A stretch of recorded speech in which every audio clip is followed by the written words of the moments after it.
లక్ష్మి, ఆ, వాడు ఇంకా పాస్పోర్ట్ ఆఫీస్కి వెళ్ళలేదా?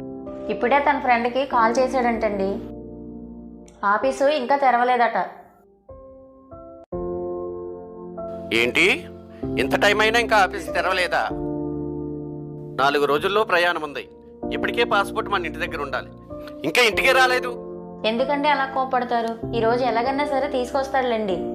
వాడు అలా బద్ధకంగా తయారవడానికి కారణం నువ్వు.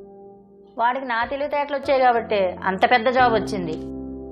మీ కూతురికి వచ్చినట్టు మీ తెలివితేటలు రాలేదు. అంటే నా కూతురికి నా తెలివితేటలే వచ్చాయంటావు? కరెక్ట్గా చెప్పావు. నా కూతురు ఏ పని చేసినా ప్రతి ఒక్కరూ ఉపయోగపడేలాగే తన ఆలోచన ఉంటుంది. నువ్వే చూస్తావులే. ముందు క్యారేజ్ పెట్టు.